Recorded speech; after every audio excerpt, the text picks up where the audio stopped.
मी चॅनलवरती कोणत्याही प्रकारच्या टिप्स किंवा माझा कोणताही प्रीमियम ग्रुप नाही आहे। माझे सर्व व्हिडिओ जे असतात ते एज्युकेशनल पर्पजसाठी असतात। जय हिंद मित्रांनो, मी दीपक पुन्हा एका नवीन व्हिडिओमध्ये तुमचं सर्वांचं खूप स्वागत आहे। तर मित्रांनो, आज आपण जे ॲनालिसिस घेणार वेगळ्या पद्धतीने, म्हणजे मी ॲनालिसिसच्या व्हिडिओमध्ये थोडा बदल केलेला आहे आणि तो बदल तुम्हाला आजच्या दिवशी या ठिकाणी दिसून येणार। म्हणजे आपण सुरुवातीला या ठिकाणी जे सेक्टरल इंडायसेस असणार आहे त्यांचा परफॉर्मन्स कसा होता आजच्या दिवशी, त्यांच्यामध्ये आपल्याला बाईंग बघायला मिळाली की सेलिंग बघायला मिळाली, ते पण आपण ॲनालिसिसच्या व्हिडिओमध्ये बघणार। त्यानंतर निफ्टी 50मध्ये असलेले stock, top loser top gainer, त्यांना पण आपण बघणार। म्हणजे आपल्याला समजून येईल की कोणत्या स्टॉकमध्ये बाईंग झाली होती आणि कोणत्या स्टॉकमध्ये सेलिंग झाली होती। त्यानंतर आपण इंडेक्सचा चार्ट बघूया, त्याच्यामध्ये कोणत्या महत्त्वाचे लेवल असणार आहे, सपोर्ट कोणते असणार, रेजिस्टन्स कोणते असणार, ते पण आपण बघणार। तर आपण सुरुवातीला नजर टाकूया सेक्टरल इंडायसेसवरती। त्यामध्ये निफ्टी बँक नावाचा इंडेक्स, त्यामध्ये आपल्याला आजच्या दिवशी चांगली बाईंग बघायला मिळाली। इंडेक्स जो होता 1223 पॉईंटने वरती होता, म्हणजे जवळजवळ 2.5% आसपास वरती होता इंडेक्स। आणि एकाच दिवसामध्ये आपण जे वीकली ॲनालिसिस केलेलं होतं बघा, त्यामध्ये मी तुम्हाला म्हटलं होतं की इंडेक्सला वरती जायला वेळ लागत नाही। हा इंडेक्स जो असतो ना 1000 ते 1500 पॉईंटने वरती पण जात असतो। आपलं जे वीकली ॲनालिसिस झालं ना मागचं, त्यामध्ये तुम्हाला मी एक्सप्लेन केलं होतं की इंडेक्स 50,000च्या आसपास जाऊ शकतो आणि जाण्यासाठी 2 दिवस भरपूर आहे त्याच्यासाठी। आता बघा इंडेक्सचा क्लोज आलेला आहे 49,424 वरती। आता उद्या पण जर 400-500 पॉईंटची जर रॅली आली तर इंडेक्स आपला 50,000 पर्यंत जाऊन पोहोचला।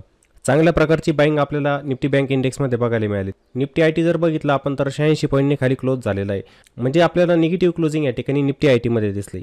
त्यानंतर निफ्टी फार्मामध्ये पण थोडी बाईंग होताना दिसली, 102 पॉईंटने इंडेक्स वरती क्लोज झालेला आहे, म्हणजे यामध्ये पण काय झाली, बाईंग झाली। त्यानंतर निफ्टी ऑटो इंडेक्स जर बघितला, यामध्ये पण आपल्याला म्हणावी तशी बाईंग बघायला मिळाली नाही, जवळजवळ फ्लॅट, म्हणजे 32 पॉईंट मायनसने या ठिकाणी इंडेक्स क्लोज झालेला आहे, म्हणजे हा मायनसमध्ये क्लोज झालेला आहे या ठिकाणी।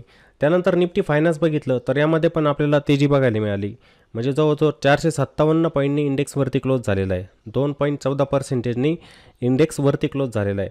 आता निफ्टी फायनान्सवरती जाण्याचं कारण म्हणजे काय, जे स्टॉक निफ्टी बँकमध्ये असतात त्याच स्टॉकचा समावेश इकडे निफ्टी फायनान्समध्ये होत असतो, त्यामुळे निफ्टी फायनान्स इंडेक्स पण तुम्हाला वरतीच जाताना दिसणार। त्यानंतर निफ्टी FMCG क्लोज वरतीच आलेला आहे 31 पॉईंटने, म्हणजे आपण याला फ्लॅट म्हणू शकतो। 54,332 वरती इंडेक्स क्लोज झालेला आहे, ही क्लोजिंग पण आपण म्हणू शकतो फ्लॅट क्लोजिंग। तर हे महत्त्वाचे इंडायसेस होते, यामध्ये आपल्याला 2 इंडायसेस निगेटिव्हमध्ये क्लोज होताना दिसले आणि बाकीचे जे होते पॉझिटिव्हमध्ये क्लोज झाले। त्यानंतर आपण निफ्टी 50चे टॉप गेनर बघूया।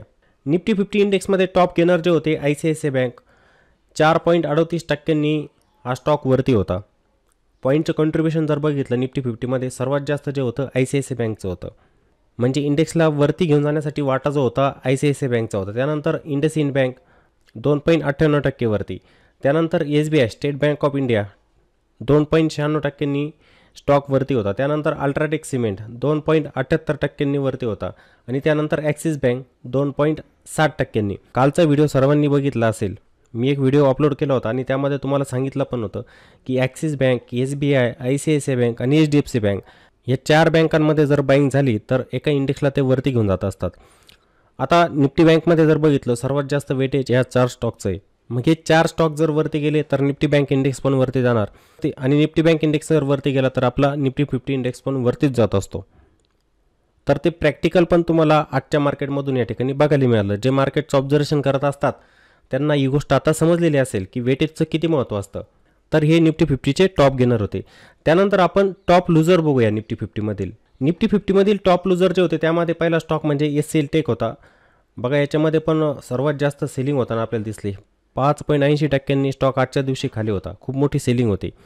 त्यानंतर अपोलो हॉस्पिटल, आता IT सेक्टर वीक होण्याचं कारण तुम्हाला समजलेलं असेल, SCL टेकमध्ये ही जी सेलिंग झाली ना त्यामुळे IT आपल्याला थोडंसं वीक दिसलं, समजतंय ना सर्वांना। त्यानंतर अपोलो हॉस्पिटल बघा 4.66% खाली होता। त्यानंतर बजाज ऑटो, याच्यामध्ये पण सेलिंग झाली, 2.28% हा स्टॉक खाली होता। त्यानंतर HDFC लाईफ पण बघा 2.19% खाली होता। त्यानंतर हिरो मोटर कॉर्पोरेशन जो होता तो पण इथे खाली होता, म्हणजे आपल्याला ऑटो सेक्टरचे या ठिकाणी 2 स्टॉक दिसत आहेत, ठीक आहे। हे निफ्टी 50चे होते टॉप लूजर। त्यानंतर आपण आता इंडेक्सचा चार्ट बघूया। तर आपण आता हा निफ्टी 50 इंडेक्सचा चार्ट बघतोय आणि क्लोजिंग बघा इंडेक्सची खूपच चांगली आलेली, 22,643 वरती निफ्टी 50 इंडेक्सचा या ठिकाणी क्लोज आलेला आहे, ही फायनल क्लोजिंग आली। आणि मी तुम्हाला म्हणतो ना की एका कॅन्डलला बघून कधी मार्केटची डायरेक्शन आपल्याला समजत नाही, नाहीतर बहुतेक जण काय म्हणतात ना की आता ही बुलिश कॅन्डल बनलेली, ही बेरिश कॅन्डल बनली म्हणजे मार्केट खालीच येणार, ते BTST करत बसतात, जे ऑप्शन ट्रेडिंग करतात ते. आणि मार्केट कसं त्यांना ट्रॅप करत असतं हे मी तुम्हाला प्रॅक्टिकली दाखवून देत असतो मार्केटमध्ये जेव्हा आपलं लाईव्ह स्ट्रीमिंग चालतं यूट्यूबवरती. तर आजची कॅन्डल बघा तुम्हाला कशी क्लोज होताना दिसते, वरती क्लोज येताना दिसते, म्हणजे ही क्लोजिंग मार्केटची चांगली आहे. मार्केट बुलिश मोमेंटमला या ठिकाणी कंटिन्यू करत आहे. बुलिश मोमेंटम मार्केटमध्ये या ठिकाणी काय होतं आहे, कंटिन्यू होतं आहे मित्रांनो. आता हर्डल कोणता असणार आहे, निफ्टीचा ऑल टाईम हाय. कारण की 22,500चा आपण जो हर्डल म्हणायचो, 22,500चा हर्डल आपण जो म्हणायचो तो निफ्टीने आता या ठिकाणी ब्रेक केलेला आहे आणि त्याच्यावरती क्लोज पण आहे. 22,778 हा निफ्टीसाठी आता नेक्स्ट हर्डल असणार, रेजिस्टन्स असणार 22,778चा. खाली एक बेस बघितला तर 22,500 इथे आता सपोर्टचं काम करेल, म्हणजे हा रेजिस्टन्स ब्रेक झालेला आहे. इथे दिसतोय तुम्हाला हा एक रेजिस्टन्स आहे. पहिले पण ब्रेक केला पण इथे निफ्टी सस्टेन झालेली नव्हती, डीप देऊन वरती गेली, पुन्हा इथे खालीच आलेली होती. आता या वेळेला इथं कंटिन्युएशन होतं आहे का आपल्याला बघायचं आहे. म्हणजेच ही लेवल आपल्यासाठी अजून पण सपोर्टचंच काम करणार. 22,524 ही लेवल इथे मार्केटमध्ये सपोर्टचं काम करेल, हे लक्षात ठेवायचं आहे. आणि हर्डल जो असेल 22,778 ही लेवल काय असणार, रेजिस्टन्स. हा सपोर्ट आणि हा रेजिस्टन्स आपल्याला या ठिकाणी लक्षात ठेवायचा आहे. कंटिन्युएशन इथे होऊ शकतं आणि निफ्टी आपला ऑल टाईम हाय पण या ठिकाणी बनू शकते मित्रांनो. आपण नेहमी ट्रेंडला फॉलो केलं पाहिजे. नेहमी मी तुम्हाला या गोष्टी सांगत असतो की आपण ट्रेंडनुसार जायचं असतं, एका कॅन्डलनुसार जायचं नसतं. तुम्हाला एका दिवसामध्ये निफ्टी खाली वरती होताना दिसेल, पण ओव्हरऑल ट्रेंड बघा निफ्टीचा तुम्हाला पॉझिटिव्ह दिसणार, निफ्टी बुलिश दिसणार. म्हणजे या ठिकाणी लेवल जी महत्त्वाची असणार ना आपल्यासाठी, आता 22,500चं एक सायकोलॉजिकल सपोर्ट आपण पकडून चालायचं मार्केटमध्ये. त्यानंतर आपण इंडेक्सला आहे ना आता 5 मिनिटांमध्ये बघूया, म्हणजे आपण थोडक्यात लेवल या ठिकाणी बघणार आता. कारण की मी तुम्हाला अगोदरच सांगितलं की मी ॲनालिसिसमध्ये थोडा बदल केलेला आहे. आपण या ठिकाणी काय करणार, महत्त्वाच्या लेवल बघणार की इंडेक्सने कोणती लेवल ब्रेक केली तर इंडेक्सवरती जाऊ शकतो, आणि इंडेक्सने कोणता सपोर्ट ब्रेक केला तर इंडेक्स आपला खाली येऊ शकतो. ठीक आहे, ते आपण 5 मिनिटांमध्ये बघू. आता सकाळच्या वेळेला पण बघा, आपण म्हटलं होतं की आपल्यासाठी सपोर्ट जो असणार ना 22,465ची लेवल. जे मार्केटमध्ये इंट्राडे करत असतात, ऑप्शन बाईंग करतात, त्यांना मार्केट कसं ट्रॅप करत असतं हे तर मी तुम्हाला सकाळी एक्सप्लेन केलेलं होतं लाईव्हवरती, की मार्केटवरती जात आहे, काही जण कॉल बाय करतात, ते पण इथे ट्रॅप होत असतात, इथे ट्रॅप होणार. आणि मार्केट खाली जात आहे म्हणून ते इथे पुट बाय करत असतात, ते इथे पण ट्रॅप होत असतात, इथे पण त्यांचे स्टॉप लॉस हिट होऊन त्यांना लॉस होत असतो. त्यामुळे इंट्राडेमध्ये प्रॉफिट बनण्याचे चान्सेस कमी असतात. आणि प्राइस ॲक्शन बघा, जसं मार्केट खाली आलेलं होतं ना तशाच प्रकारे या ठिकाणी रिकवर पण झालेलं होतं.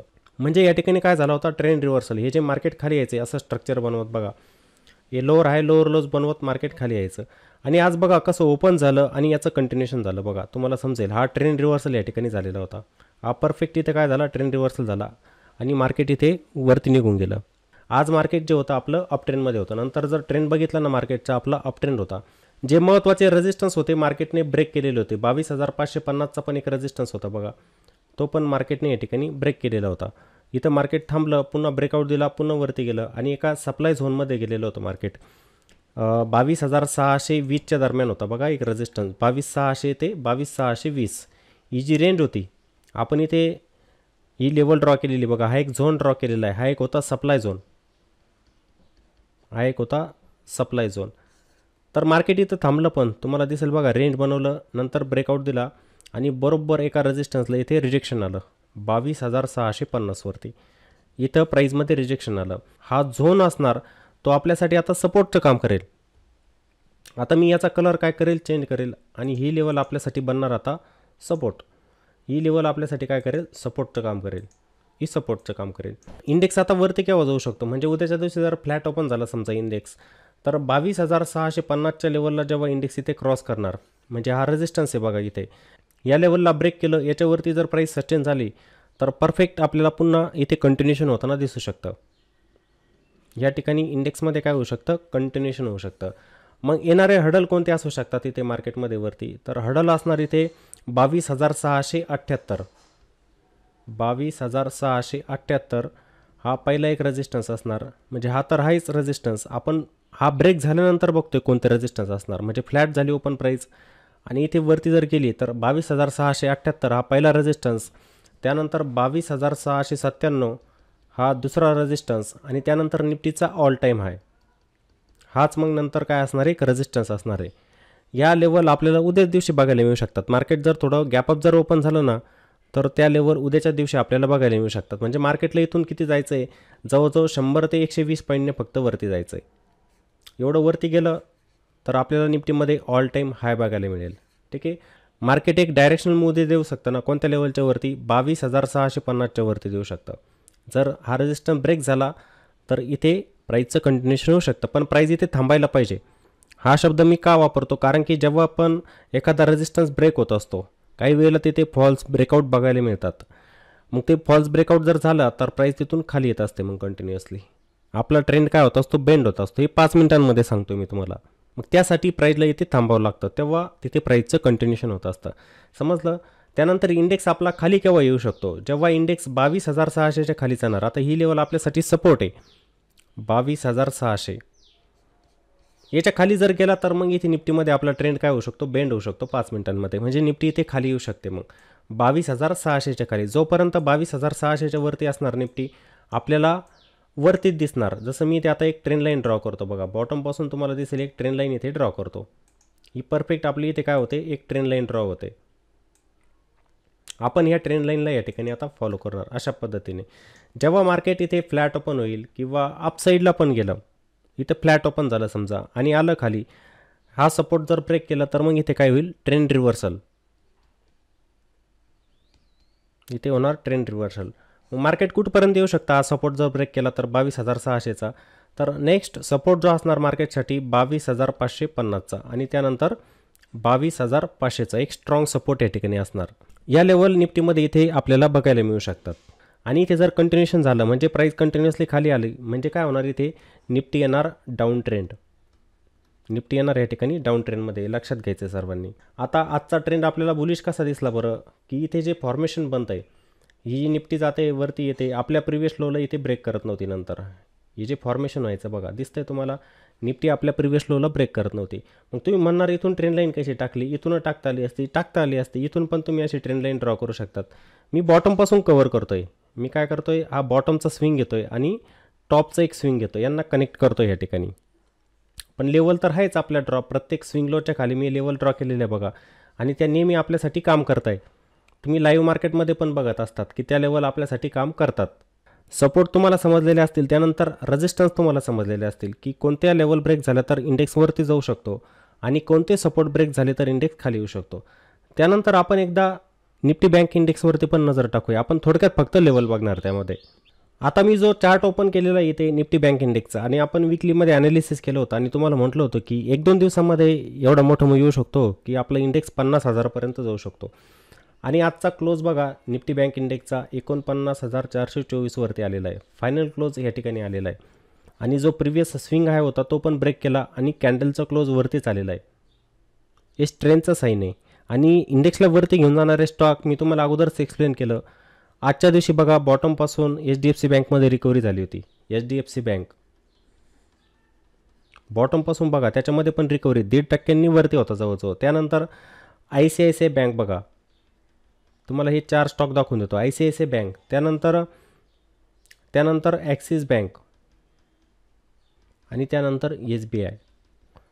हे 4 स्टॉक जे होते ना, हे इंडेक्सला वरती घेऊन जात असतात. यांचं वेटेज जे असतं ना इंडेक्समध्ये जास्त आहे निफ्टी बँक इंडेक्समध्ये. यांच्यामध्ये जर बाईंग आली नक्कीच आपला निफ्टी बँक इंडेक्सवरती जात असतो. आणि निफ्टी बँक इंडेक्सवरती गेला म्हणजे हे स्टॉक आपले निफ्टी 50मध्ये पण असणार, ते पण इंडेक्सला वरतीच घेऊन जाणार. आणि तेच झालेलं होतं आजच्या दिवशी, तुम्ही बघितलेलं असेल. मग आता इथे सपोर्ट कोणता असणार आहे, जर इंडेक्समध्ये समजा उद्या करेक्शन जर झालं तर हीच लेवल आपल्यासाठी सपोर्ट बनणार आहे. 49,054ची लेवल इथे ह्या इंडेक्समध्ये सपोर्टचं काम करेल. नंतर दुसरा सपोर्ट महत्त्वाचा ही लेवल असणार, म्हणजे 48,237 इंडेक्ससाठी असणार दुसरा सपोर्ट. मग आता तुम्ही म्हणणार रेजिस्टन्स कोणता आहे, रेजिस्टन्स कोणताच नाही. इथे रेजिस्टन्स कोणताच नाही आहे.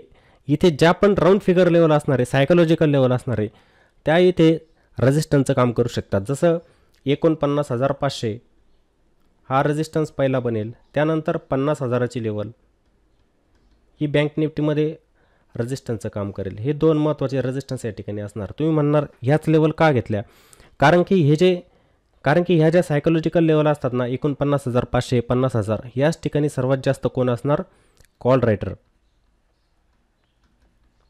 या ठिकाणी सर्वात जास्त हे कॉल रायटर असणार आहे, त्यामुळे मी या लेवल घेतल्या. सायकोलॉजिकल सपोर्ट असू द्या किंवा रेजिस्टन्स असू द्या, या ठिकाणी तुम्हाला सर्वात जास्त कॉल रायटिंग आणि पुट रायटिंग झालेली दिसेल.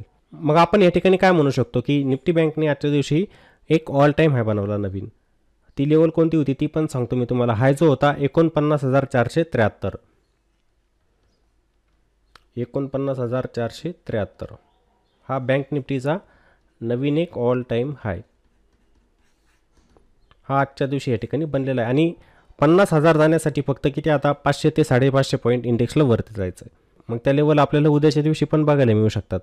या इंडेक्ससाठी काही नाही, 1-1, 1,500 पॉईंटने इंडेक्स वरती जात असतो हा निफ्टी बँक इंडेक्स. ठीक आहे. तर माझ्या मते तुम्हाला आता निफ्टी बँक इंडेक्स त्यानंतर निफ्टी 50 इंडेक्समध्ये पण लेवल समजलेले असतील. आपण ॲनालिसिसमध्ये थोडा बदल केलेला आहे.